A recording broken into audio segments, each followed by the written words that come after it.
Okay. So here are some other resources for you. If you're looking for international economic indicators, the Organization for Economic Cooperation and Development, World Trade Organization, International Monetary Fund. Those are good sources. Bank of International Settlements is also a good source. If you're looking at California and the Bay Area, not only the Bureau of Labor Statistics, but also the Employment Development Department has employment statistics for the cities and counties in California and the state as a whole. Department of Finance at the state level does all the demographics, retail sales, population, those things.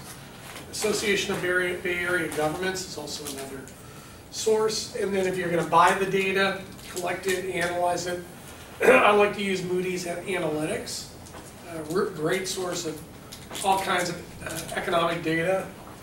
Bloomberg, you can get a ton of information off Bloomberg. Reuters, Thomson Reuters, and then there's just other, multitude of data sources that you want to, that you can get data to be able to do your modeling for forecasting, and then also to be able to track the economies.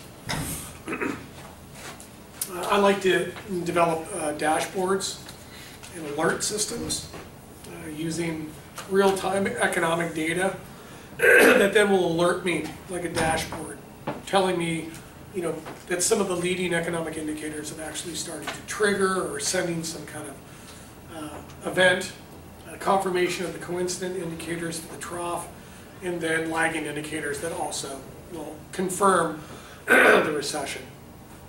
And then obviously being able to forecast when you're going to come out of it, okay, and to start hiring people and increasing production.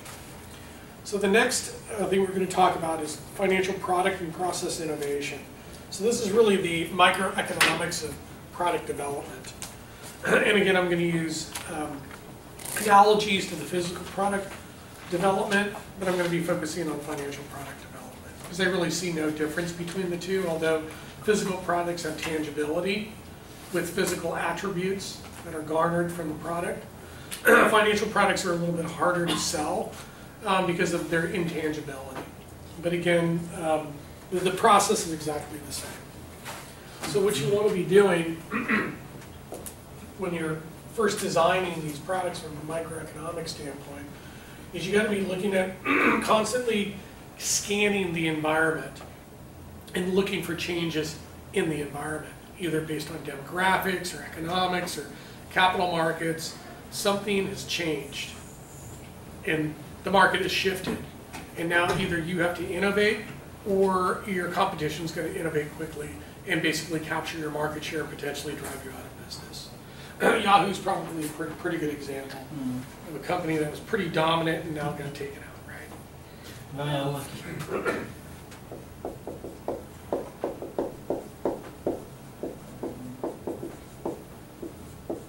So you're constantly scanning the environment for change.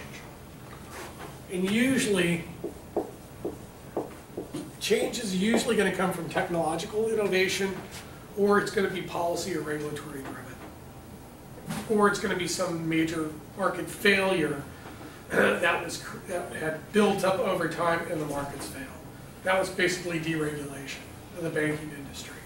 Actually allowed for contingent liabilities to build up to the point there was so much stress, created a financial crisis and a severe recession.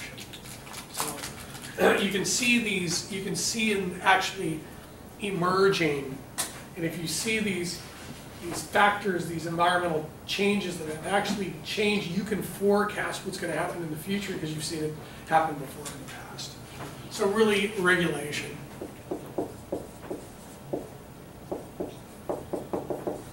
Changes in regulation. Obviously competition too. Particularly new entrants into the marketplace. They're going to be able to identify the trends, identify the environmental changes, be able to adopt, innovate, and bring the product to market quicker, and take you out in the process, in most cases. So there is a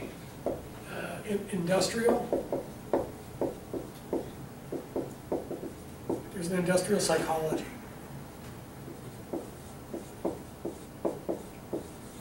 And there's a whole new field of behavioral economics, behavioral finance that are currently applying psychology and sociological theories to markets.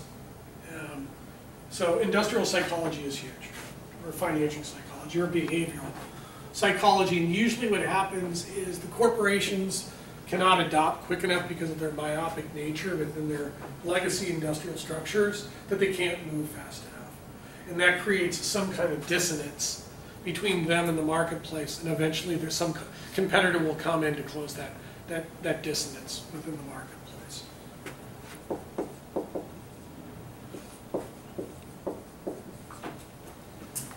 So these changes are going to create some kind of organizational change.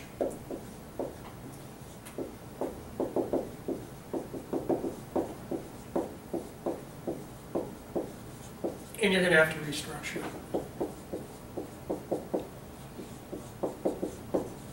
So you're going to have to restructure the organization, restructure the company, and start bringing to market products that are actually going to have attributes that are going to fill the needs of the consumer or your client. So you're going to have to do the restructuring that basically is going to match the demands from the marketplace. So you restructure, to recalibrate, to optimize the organization so it matches market demands. Okay. You're also going to need culture and leadership, because the leaders of the corporation, of the organization, are basically used as models for the employees and others outside the corporation. So they basically embody the corporate culture that then is basically the brand of the company. So you need culture, you need leadership, and you need effective management, again, to be able to bring these products to market. And you need to clearly lay out your strategy, your tactics, your operational metrics, so that you know constantly where you are and how you're moving towards developing these new products and bringing them to market, to be able to capture the market share, capture the profits and the revenue.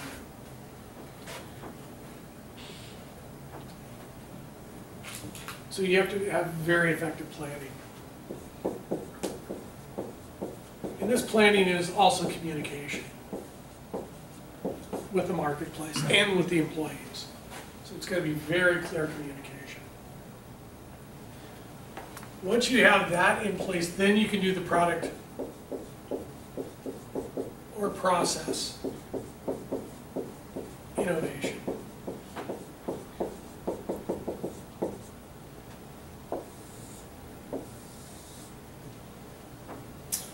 The technology that you would use for that are ERPs.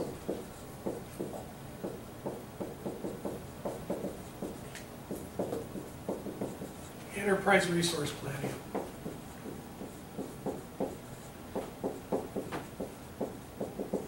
Basically, you develop a knowledge base. You've built these products before, you've innovated before, you've captured all of the information into a centralized relational big data database that you can constantly go back and say, how did we do it before? How are we going to do it again? And you refine the best practices to deliver the product. Again, because you're trying to capture the revenue streams. But you got to have the technology. You got to be able to recognize the needs. You got to recognize the needs of the clients or the customers. And that's only going to be done through good marketing research.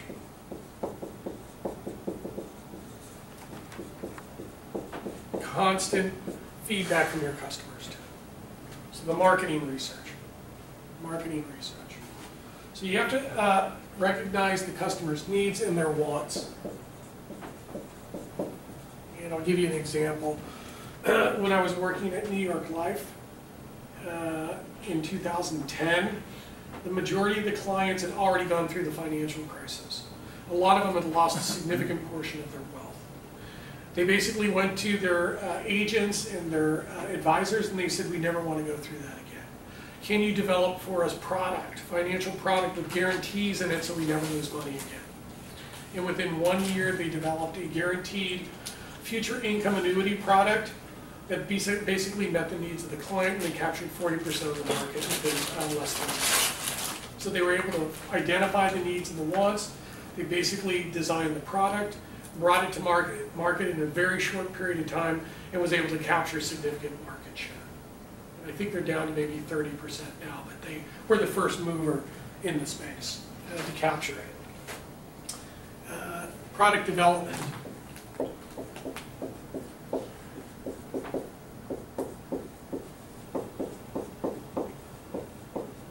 Constant research and development, constant R&D, constantly looking for new markets or introducing new products that have slightly different attributes, because you already have your clients already locked in, so why not sell in to your existing market by using the same product with new attributes to be able to sell into. I mean, well, that's what Apple does, right? With Apple 8 or by now, or Microsoft's version 10. It's the same thing, you already got it locked in.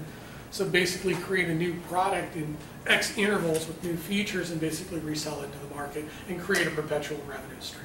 And I'll get through that. I'll go into that theory in a second.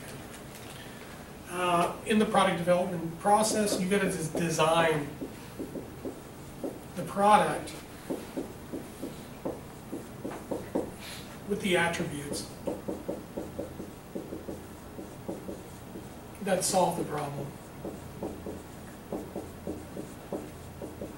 I don't want to lose my money ever again. Great, we'll design guaranteed annuity products. You can put the money in, you'll never lose any money.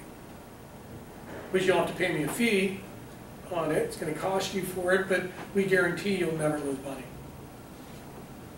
That's what they wanted. It solved the problem. 3. Product production.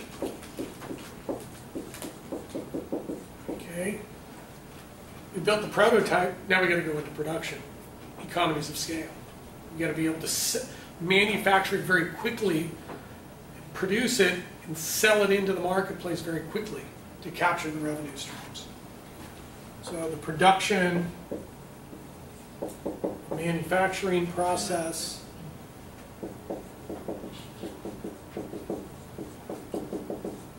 you got to have your distribution channels in place to be able to distribute. Get it in the marketing networks, get the product out there, get it adopted very quickly so you can scale it. In your distribution channels, maybe existing,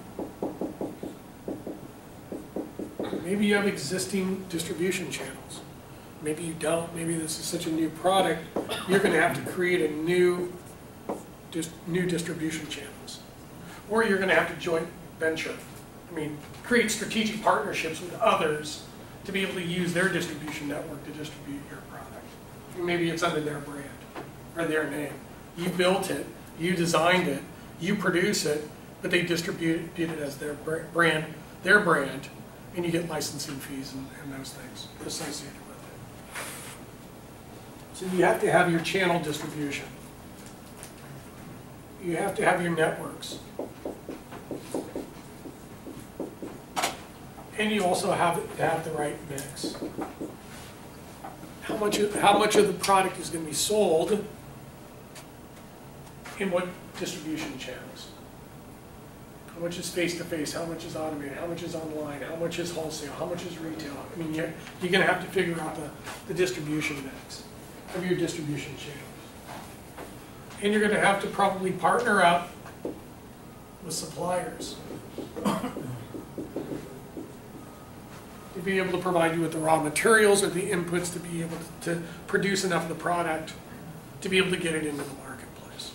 So you have to have your supplier or your supplier chain. So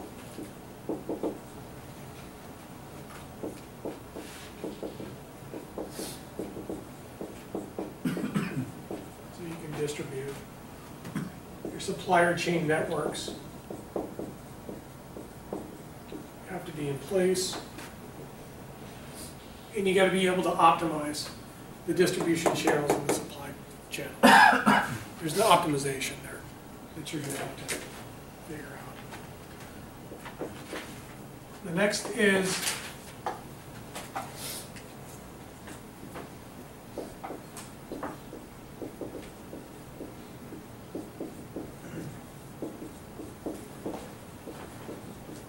business development, marketing.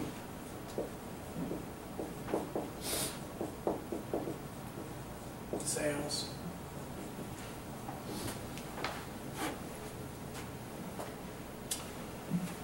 To be able to do that, you got to do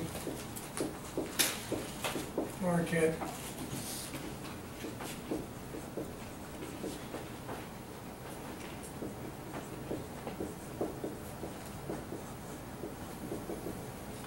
you got to do market segmentation analysis, marketing research.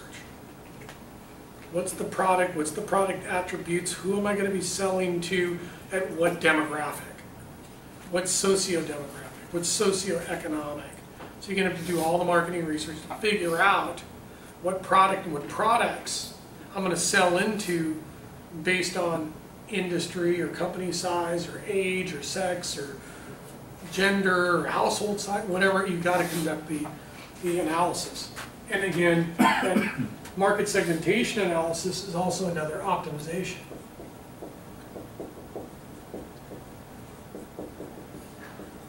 I can't sell 100% equity mutual funds to a 90-year-old. Just can't do it. So the market for them for all equity exchange traded funds is zero. But I can sell them fixed annuities and guaranteed annuities because they're at the end of their life and they don't want to run out of money. So different products work well for different segments of the marketplace, and you got to figure out what those segments are. You got to be able to target your markets.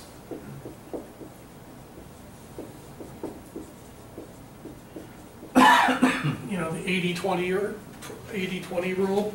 I get 80% of my revenue from 20% of my clients.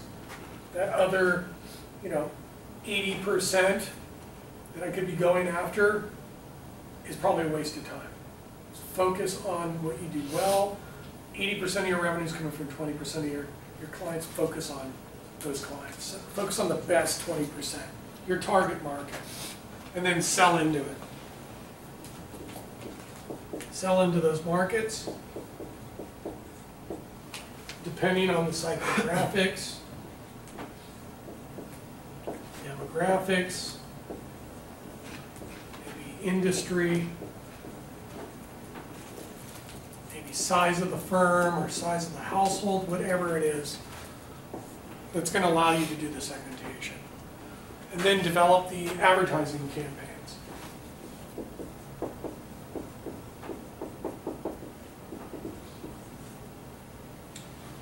Then develop the advertising campaigns. Figure out how much it's going to cost to conduct those advertising campaigns, and then figure out the amount of revenue that you're going to generate based on those advertising campaigns, and see how long it takes for you to break even and exceed the break even and get your rate of return back based on the cost, because advertising is very expensive. And in finance, what we're looking for through our advertising and our product sales are the fees. We make money by selling the annuity products.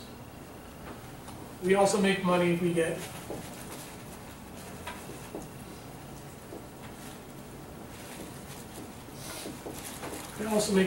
assets under management. I mean, BlackRock's like $1 trillion. Right? Huge assets under management. That's all I get. If I make 0.3% on $1 trillion, we're talking about some serious cash. Okay. So again, we're looking for that. We're looking for assets under management, or what is called AUM. The next is you have to be able to not only identify the markets and identify your customers and clients, but you got to find out who the prospects are. And you have to reach out to those prospects. And you have to convert them. So what's your conversion rate?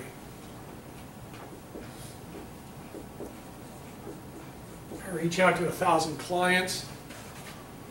I get basically 500 hits. I get 100 people that I call on, and I close on 10 of them. So what's your conversion rate? 0.1. Yeah. So you have to figure out what your conversion rate is when you're doing the prospecting, based on the product that you're developing or the service. Once you converted them, you got them locked in. You got them locked in. Now you can sell other products to them. You got them locked in, paying recurring fees. You now are generating a perpetual revenue stream. Once you got the perpetual revenue stream in place, I can calculate the value of the firm. I can calculate the stock price. I can make those calculations with relative accuracy. The next is the sales cycle.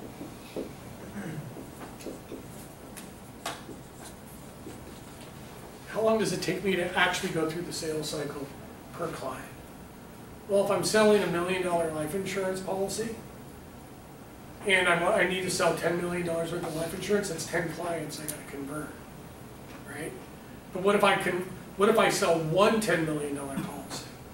Well, selling $1 million policy or selling one $10 million policy takes me exactly the same amount of time.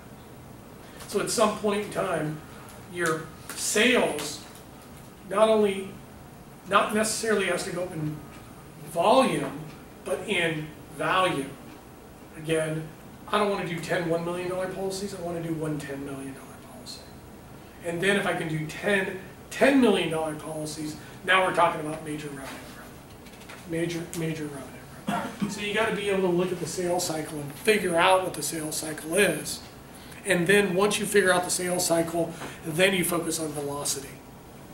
Increase it and increase velocity. I want to do 10 and $20 million transactions. I want to do 10 of these. I don't want to do $100 million transactions. So you move up and you focus on velocity.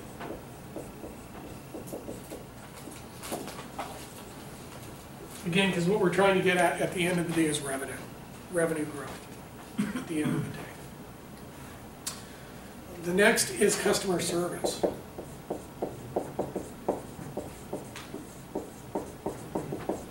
Constantly reaching out to the client in certain set intervals, creating that relationship so that you can sell into them your new products, and if they have a need, they have a need. So customer service. So really at the end of the day, it's relationships.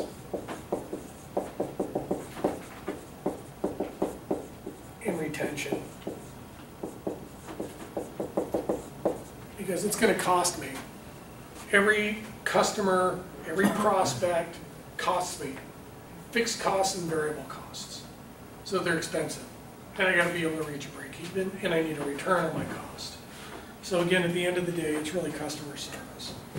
And the only way that you can really build relationships and retention is by having some kind of system. In the customer relationship management system.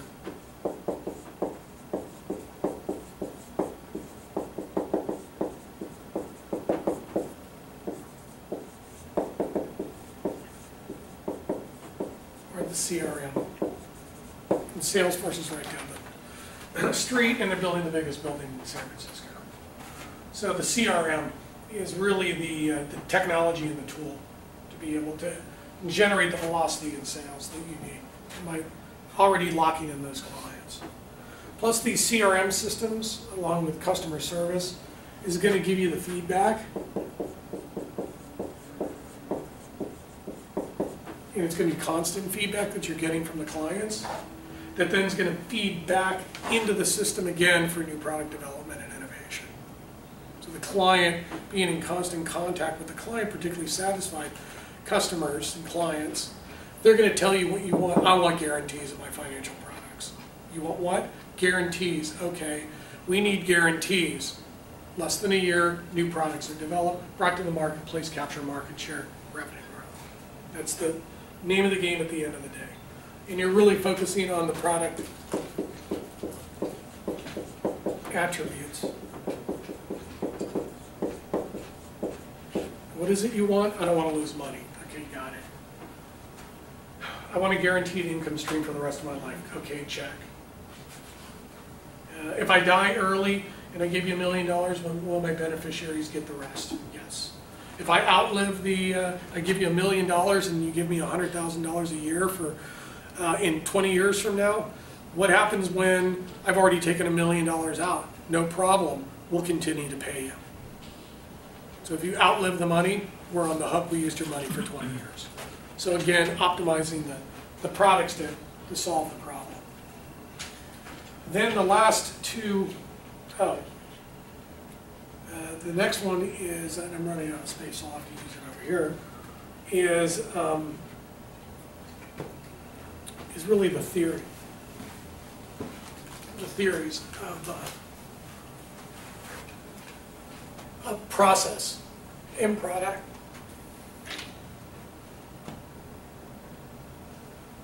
So, number 5, the theory is our S-curves. And now we're getting into revenue generation, revenue forecasting. The S-curves. This is basically taken from the operations research. It's the operations research literature. The operations research literature under S-curves basically states that you have time and you have process or technology innovation. Now, I don't see any difference between designing new products or designing new processes. I could be designing a computer intelligence system or some kind of internal processes that's going to collapse the costs associated with processing transactions, let's say within a bank. Well, I can generate bottom line revenue by either increasing the top line, by bringing new products to market and selling them into the market by increasing the revenue, or I can collapse the expenses and increase the net operating income. So I can increase net operating income by either creating new products and growing revenue or collapsing expenses. So the theory basically states is that successful companies will basically innovate new technologies and they move within S-curves. So obviously they're inefficient here, they get implemented, the technologies are adopted, you get acceleration in basically productivity or in revenue growth, and then it starts to degrade, the technology degrades at some point in time due to functional obsolescence or physical deterioration.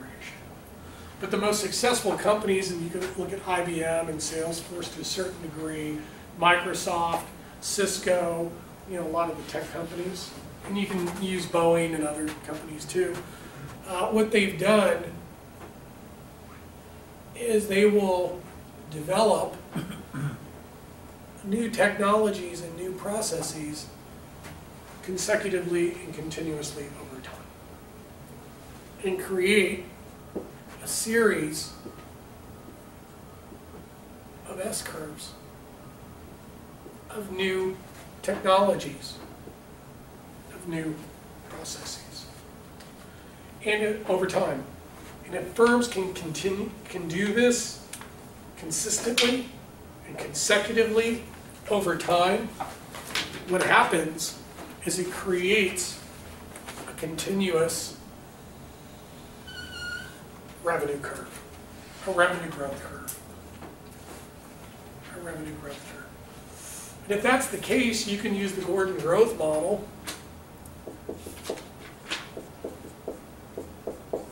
Let's say I'm using free cash flow, EBITDA, divided by my weighted average cost of capital minus the growth rate, which is the growth path of the S-curves. Well, if I can do that, I'm going to maximize the value of the firm if I can do that consistently over time. The next theory is taken from the marketing literature. And this is the product adoption cycle.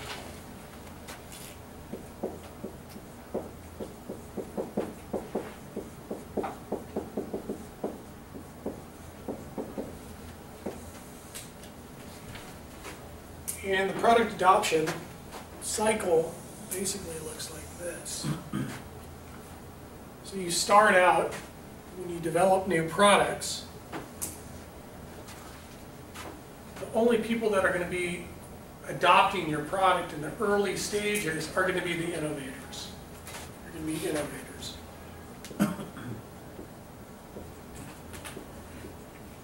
And during this stage right here, this phase of the adoption cycle, you're probably losing a ton of money. So you're probably losing money. You got negative revenue, startup. You're not even close to break even. And your worst scenario is you as the founder or the seed capital backer, you basically burn through your cash flow and you go bankrupt because nobody's adopting your product. You don't have the right attributes. You don't have the right marketing channels. You don't have the right distribution. You don't have the right sales and communication. It's not working. But successful products, what they'll do is they'll then move into the next phase.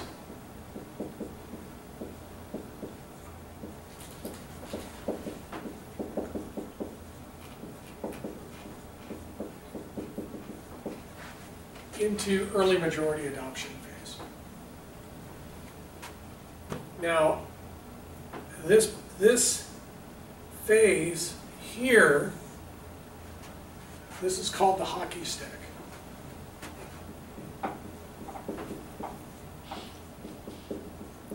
Because what happens is all of a sudden, boom, through your social media networks and your marketing channels and your advertising campaigns, all of a sudden, demand for your product skyrockets.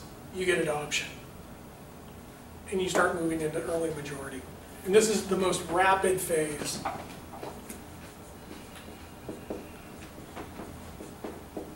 Most rapid phase of production and adoption. And usually most companies fail in this phase also because usually the founders have held on to the company too long. They don't want to give up control and they're unqualified to run the company. So they end up making mistakes, costly mistakes, and then going bankrupt. They kill the company because they didn't relinquish their control over to more competent managers who had experience in this phase of adoption, because you're hiring and space and getting computers and production and getting production facilities set up, and if you don't know how to do that, you're going to screw it up. Okay. So once you get through early majority adoption, you get into majority. You're in majority phase. And that basically states at that point in time, anybody that's interested in your product has already bought it. And this is the point in which your sales and your revenue growth are increasing at a decreasing rate. So your revenue growth is increasing at a decreasing rate.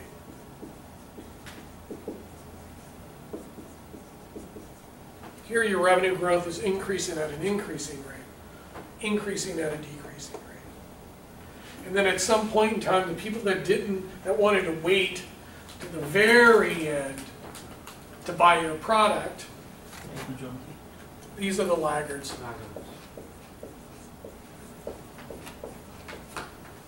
Those are the laggards. So your revenue is probably declining at that point in time because everybody's already built it. Now, what does this have to do with microeconomics? It has everything to do with microeconomics, because basically this adoption cycle is your revenue curve.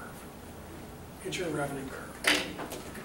So every product that you develop has to be run through the product adoption cycle analysis to be able to then forecast what your revenue growth path is going to look like.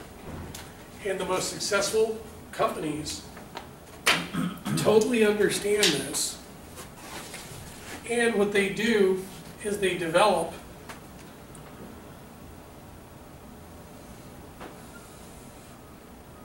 successive series of new products consistently and continuously over time to be able to communicate to the marketplace a revenue growth trajectory that then basically sets in place the growth rate that then maximizes the value of the firm.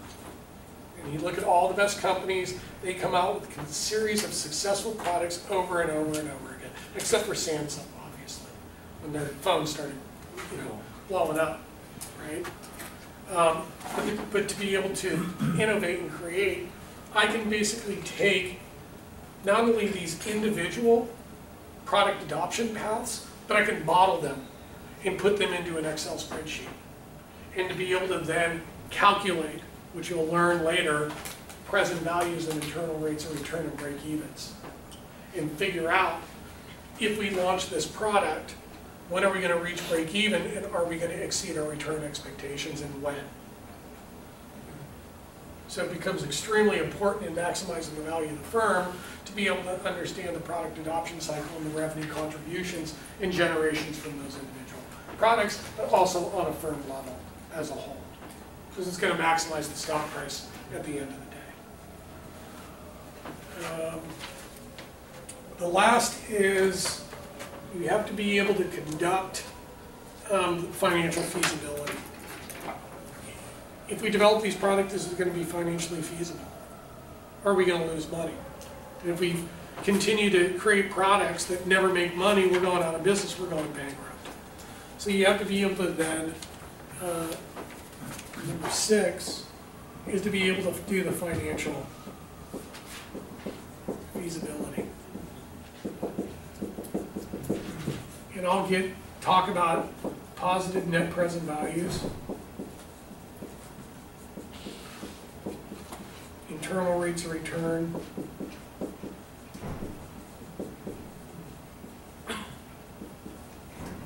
or what is also called IRRs, and then break even.